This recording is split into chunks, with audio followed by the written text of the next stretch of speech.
Dr. Colden, this man's condition is deteriorating.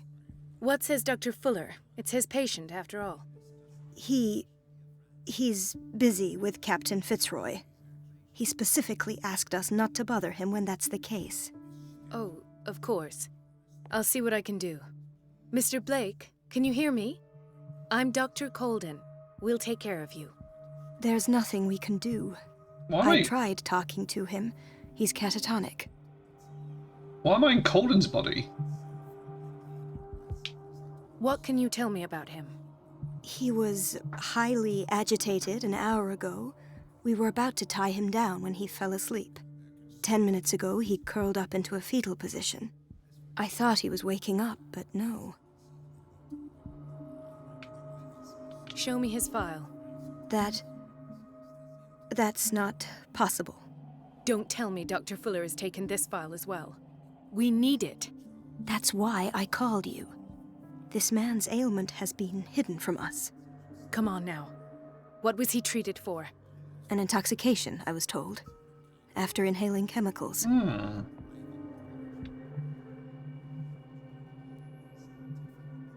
What are his symptoms? His temperature has been going down, his skin losing its color, his body rigid. I closed his eyes myself. They were glassing over. I didn't want them to dry out, and I couldn't bear to look at the expression on his face. You did well. Don't worry. Let's stay professional, if you will. I don't recognize him. Did he just arrive on the island? He said he worked on the docks, but not with Captain Fitzroy. I think he works for Ms. Baker. Who?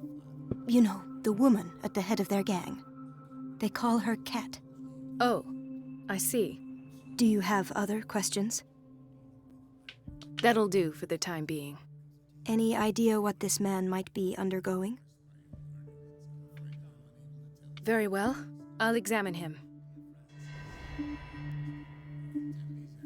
Anyway, I didn't mean to start the video early, but my name is Mr. Briarhorn, otherwise known as Briar, and welcome back to the world of Call of Cthulhu. At the end of the last episode, we opened a book made of human skin. And we had a vision, and now we're in the body of Dr. Colden. I'm not sure if I'm inhabiting the body of Colden, if it's Pierce who is in the body of Colden, or I am actually Dr. Colden. I don't know. But the big floaty stuff around here makes it feel like it's a vision. So let's inspect the body. His skin shows abnormal loss of color and seems dried out. He's totally dehydrated. His fingertips and toes seem to feature a slight ring under the skin, tender at the touch, slightly sticky. Ugh. Ugh. Severe malnutrition. Swollen abdomen with traces of petechia. It's not good. Doesn't seem like an edema. Slight protuberances seem to indicate the presence of a foreign body. Oh, well. 30-year-old subject. Severe hypothermia. Erythematous papules around the eyes and eardrums. Necrosed palpebral tissue. Lord, this smell. So, Doctor, an opinion? I'm not sure I have the necessary knowledge to treat this man. Don't say that. You're our most worthy doctor after Dr. Fuller. I don't trust that Some of his douchebag. symptoms are beyond my comprehension. What did you find?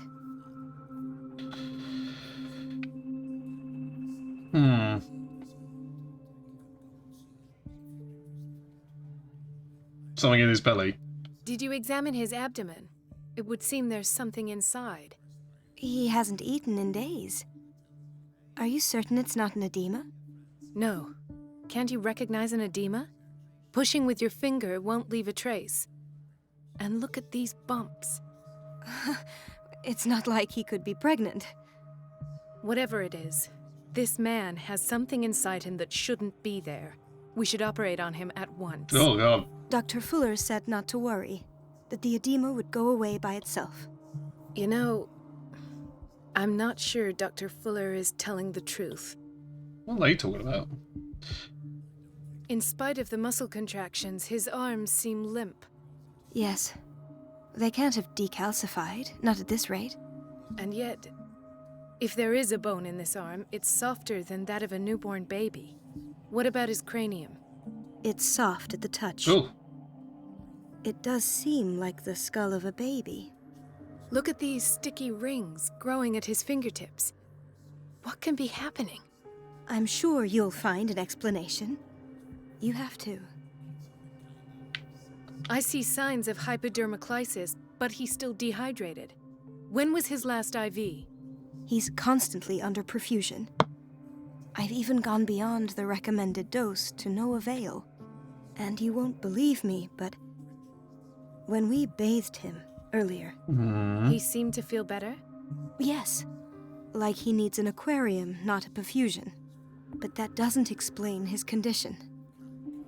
doesn't he's turning into some sort of squid man? I almost don't believe it myself, but these symptoms are not those usually associated with the human species. What do you mean? Don't tell me you believe in extraterrestrials. No. This poor man is from our world, all right. But his body is undergoing unnatural mutations. And this transformation is killing him. His body simply can't cope. Where could he have gotten such an infection? That dude over I there. pray that it's not here. Dr. Colden, may I know what you're doing to my patient? What I'm doing? How about what you've done to him? Let us calm down, my dear Marie. I don't appreciate your tone, nor your insinuations. I've done to him what I do to all my patients. Provide him with the best available care. Your imagination is without limit. It's your homemade drug again, is it not? Those people are not your guinea pigs. There, there. What have you seen to put you in such a state? These symptoms are worrisome. I've never seen anything like it. You're turning him into a monster. I've seen suction cups on his fingers, his falling body temperature, his dehydration. Had I only read the report, you know what I would have concluded, Doctor. Do I? Tell me anyway. I'm curious. He's no longer human.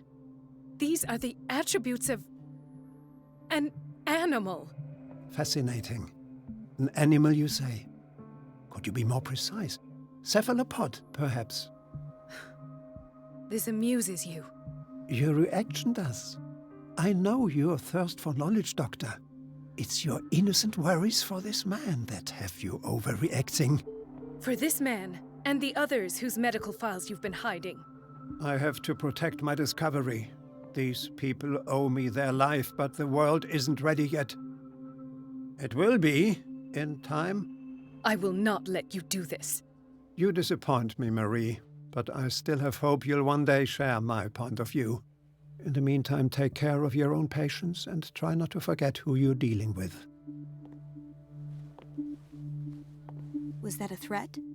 What did he mean? It was a warning. Dr. Fuller is this institution's founder and one of our profession's most influential voices. My word is of no weight against his. If I continue to protest, I will only ruin my reputation and career. It's scandalous.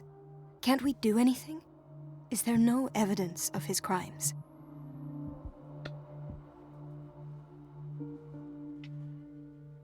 Do I want to get her involved? I don't think I do.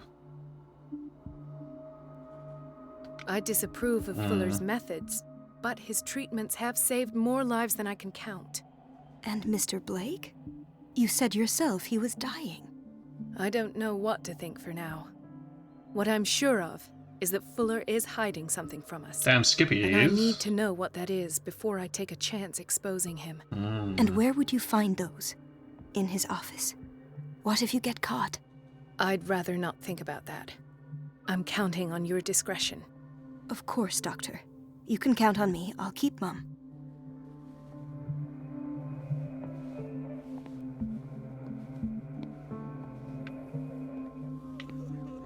Chronic insomnia.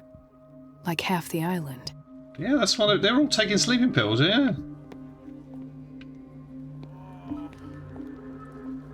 Oh dear. Hay fever. What's he doing here? Yeah, why?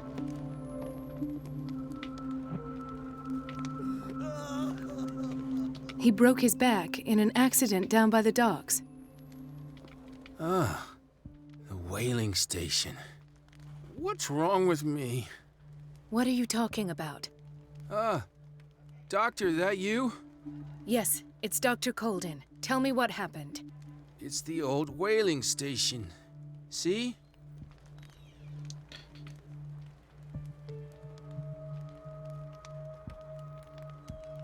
Yeah, What did you see there? Nothing. Nothing at all. The floor was all rotten and I fell straight through. And that's how you broke your back? Perhaps. No idea. Passed out.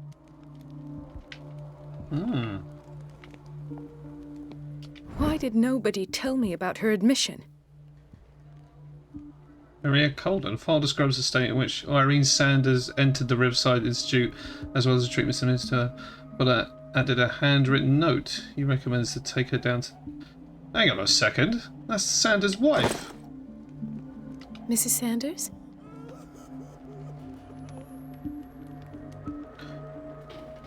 Oh, that's a bit strange. We were only talking to her the other day. If this is now, if I've been teleported to her body now, what happened after I left her house?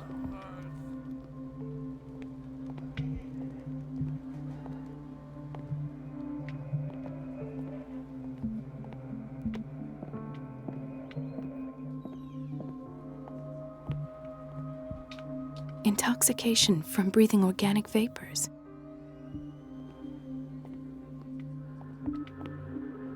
Another insomniac. I should find the cause for such a widespread trouble. Dr. Colden, here you are at last. This patient was again brought up to the psychiatric wing. We've been following the treatment you prescribed, but the dysgeusia persists and he's lost a great deal of weight. We haven't been able to move him. The stress makes him hyperallergic. Sir, I am going to examine you. Do you understand? Inject him with a dose of pentobarbital, intramuscular, so that I can conduct the clinical examination.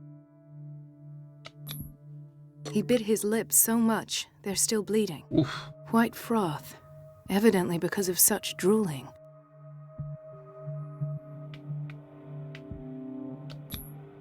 His binds left bloody wounds.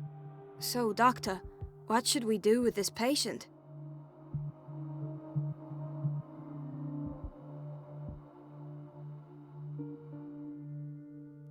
You did good work. The tranquilizer is kicked in. Now you can disinfect and bandage his wounds. Thank you, Doctor. And as to his weight loss? I'll prescribe an antifungal treatment for his dysgeusia.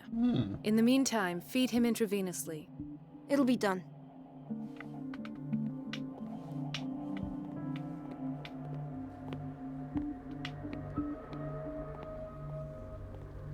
Gentlemen, may I help you? We're waiting on news regarding our mother, Maureen Harding. She came in with a kidney problem, but we haven't heard anything since. I'm sorry. Dr. Fuller is a very busy man. Well, is there anyone else who can tell us what's going on? She's our only family, you know? And we can't even see her medical file. Don't worry. I'm aware our institution is not always welcoming. But your mother is in good hands. I'll tend to her myself, and keep you informed at once. Would that suit you? Well, that sure sounds great to us, Doctor. Thank you. But those are just words, so we're not budging. Very well. At least I'll know where to find you. I have no idea who they're referring to. Pleasant. Tasty, tasty. Patients and hospital personnel eat the same food. That doesn't bode well. What's up, fella? Watch out for the water, Doctor. No, you're pulling my leg. I'm not joking. I saw the schedule. She's alone in the bathroom again. And she still says nothing to that old witch, Donovan? Oh, listen to the way you talk, you naughty girl. And the answer is no. You'd imagine that she doesn't dare say a thing.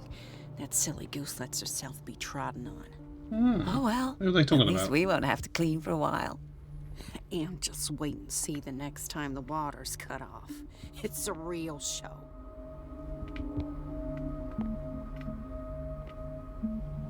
Where's the women's bathroom? Is that referring to the woman in the toilet by herself? That's the men's bathroom. Right.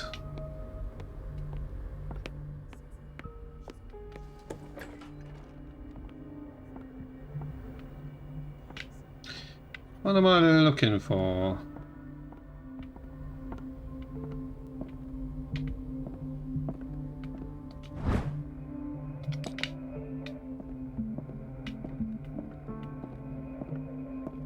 I have little time for you, Doctor. You'll find out that it's not only the doctors who have things to do. She's the one who injected me. She's in on it.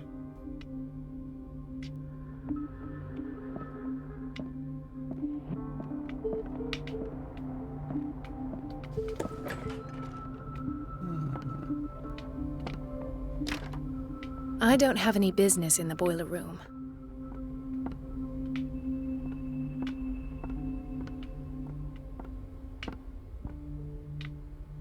Let's hope I can go through the administration office.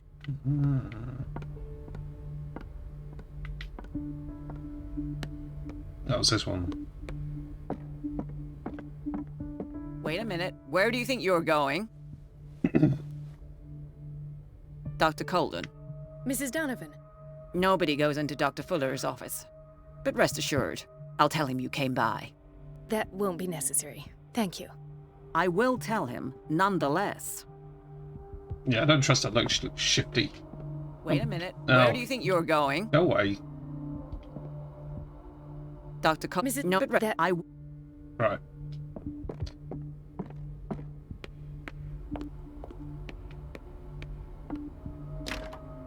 The operating room is never accessible after an operation.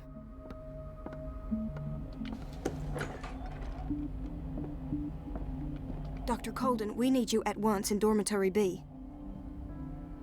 What is the problem? Mr. Evans seems to be having trouble with his IV. I'll see to it right away. Is that who I was looking And the family of Mrs. Harding is asking to see her medical file. I'll never understand why it's so hard to see patients' files around here. Rules are rules. See, with Dr. Fuller, he's in charge. Anyhow, they're still waiting, and I don't think they'll leave until they get what they want. Understood. Anything else? As a matter of fact, yes. A man has been brought up from the basement.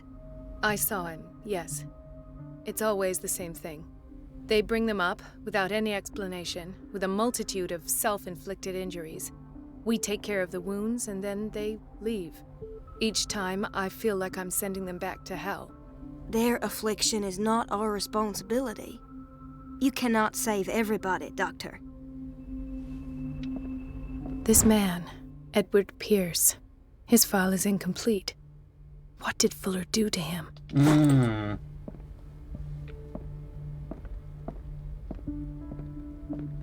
Where am I? Block B.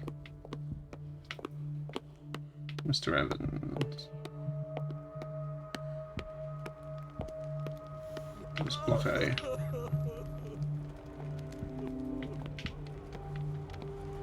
Who's she talking about? Doctor, please. My chest. Oh. His perfusion of a semi-physiological solution doesn't seem to work. He's undergoing a ventricular fibrillation. That's not good. Nurse? Deborah, come and help me, please. His potassium level is too high. Replace it with 2% glucose solution with insulin, calcium, and sodium bicarbonate. I'll tend to it right away. Thank you. He's in your hands. Oh, that makes sense to anyone else, not me.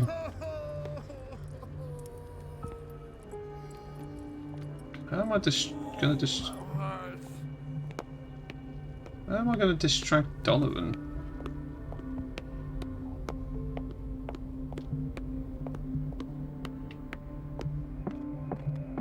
Is she in here still?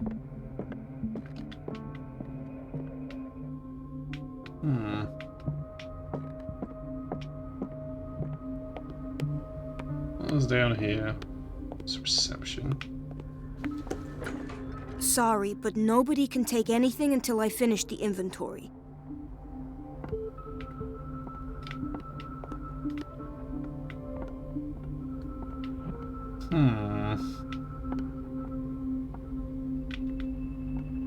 Where was the women's toilet?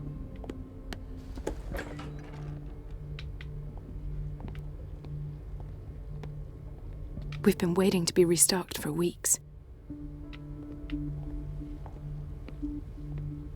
The doses prescribed by Fuller are far too high. Oh, duh. The answers must be hidden in Fuller's office. She's a witch, an old hag. I didn't make this up. And I'm the one who pays. It's What a temperamental, pest. if I understand It's so correctly. unfair. Elizabeth? You all right? Why is this room in such a state? Because, as always, I'm cleaning it by myself. And the water was once again shut off this morning. I had to bother Mrs. Donovan again, giving her a new excuse to belittle me.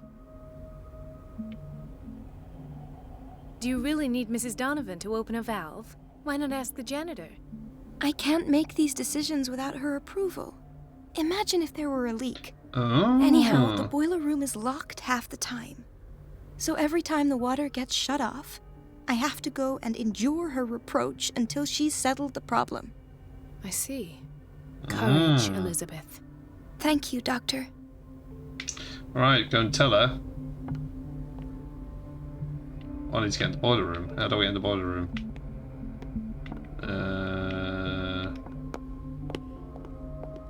You. Don't go falling over. That would be stupid. Hey, you shut your face.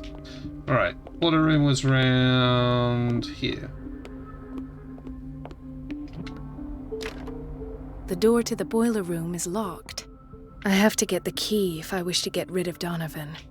Where do I get the key from?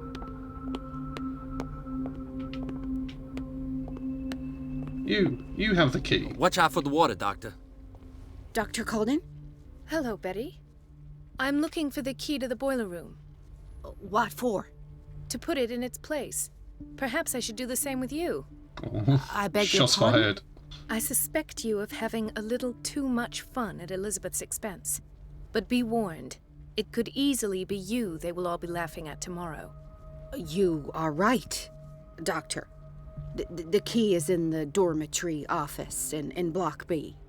Thank you. I shall go fetch it. Right, Block B was this way.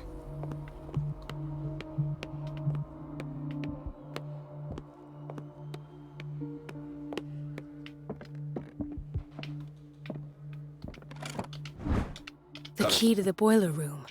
All I have to do is shut off the water and hope Donovan takes the bait.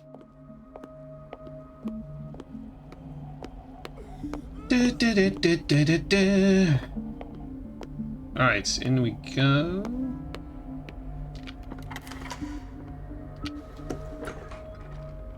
Oh, Christ.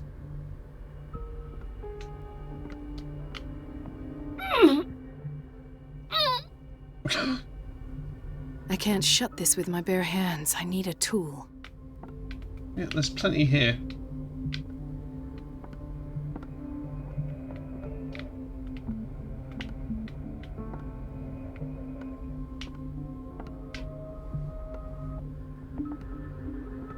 Gotta be a tool in here somewhere. Where is it?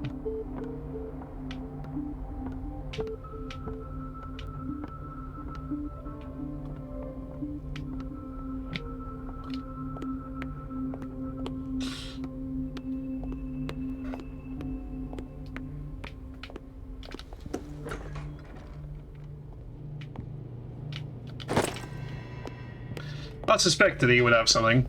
Yes.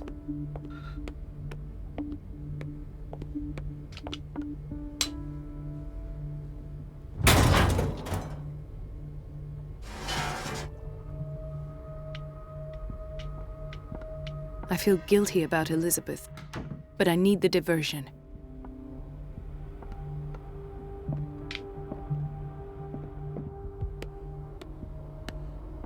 Now, where was the bathroom again?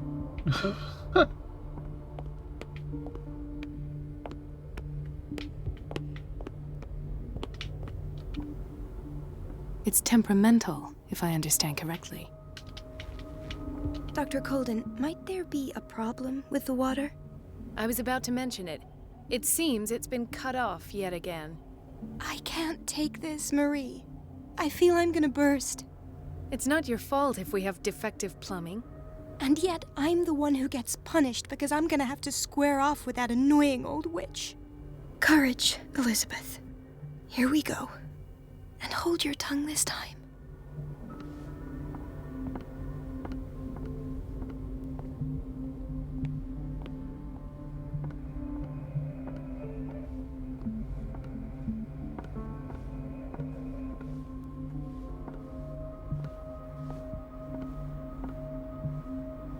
Mrs. Donovan? I'm busy. Elizabeth, isn't it? Yes, ma'am. But it's about the water. At last. The missing files must be hidden here.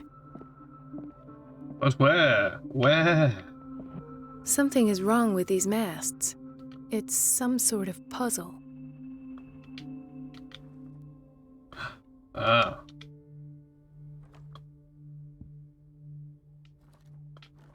I've unlocked something. That was easy. Patient files. I was right.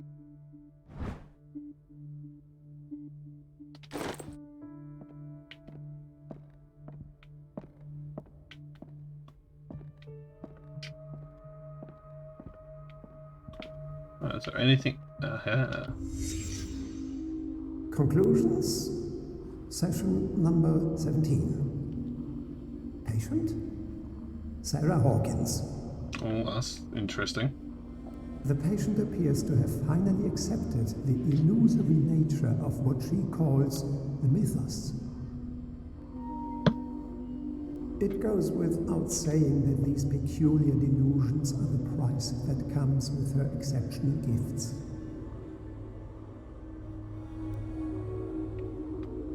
Why does Dr. Fuller write psychological reports about Sarah Hawkins? At first, I presumed that her blood was the key.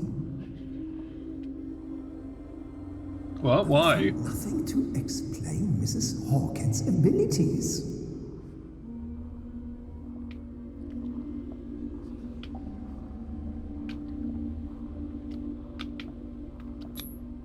The poor souls downstairs are not Fuller's only subjects.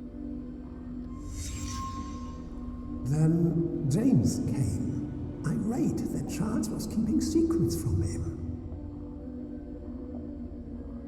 I presume that he will try to break into the basement sooner or later. I am prepared. Hawkins, Fitzroy, and Fuller. What is the connection between these three? Yeah. It's fortunate that I had the presence of mind to set the morgue in the basement. When all the fuss about the Hawkins incident finally comes to an end, I will dispose of her belongings. Whose belongings? In the meantime, they must remain hidden in plain sight. What? Where? What?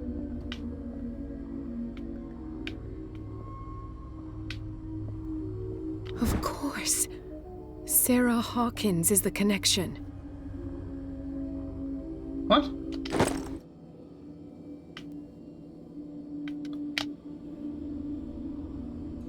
I don't get it. I must go back to the basement.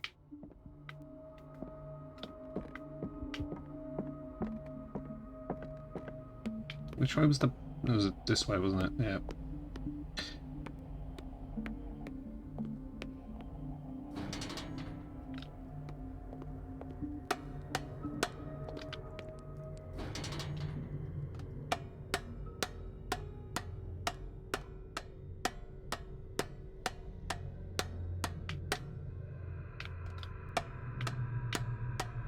Oh.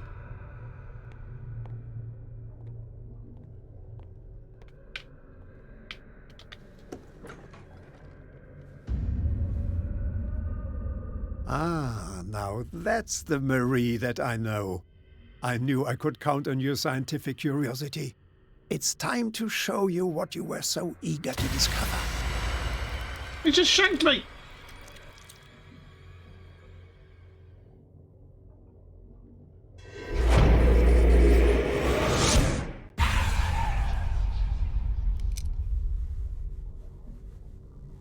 If you're gonna shoot me, at least have the decency to look me in the eyes. Turn around. Slowly. Bookstore owner. Talk, filthy thief! Oh, I swear I'll shoot! Oh, I don't want to...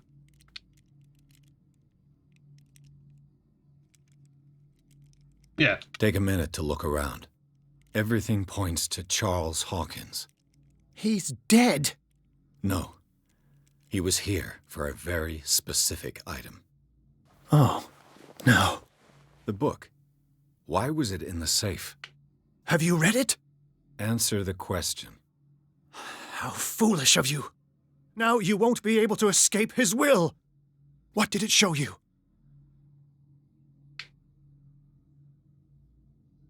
She went into Fuller's office.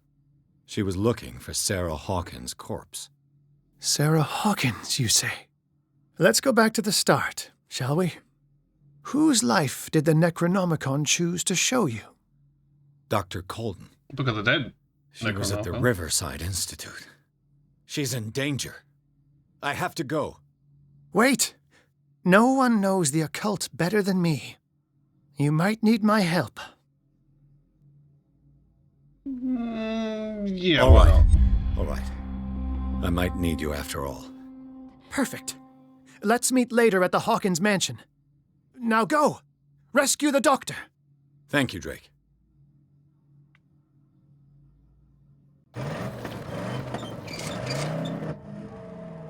Where'd I get the car from?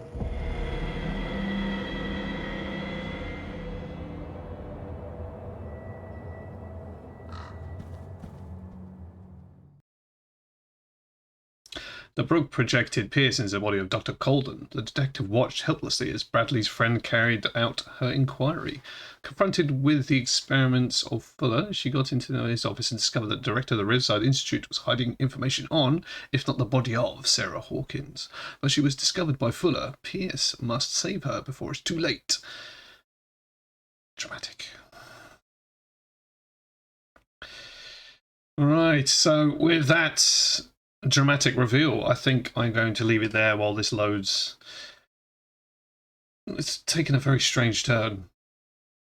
Sarah Hawkins is the link between everything, and they were trying to figure out how she was getting visions, but we don't. It's very strange. We seem to make friends very quickly as well. That bookseller dude didn't even flinch. He just put his gun away and went, "All right, I'll help you." But yeah, the plot thickens. Anyway, my name is Ms. Briar, otherwise known as Briar, and I will see you in the next video.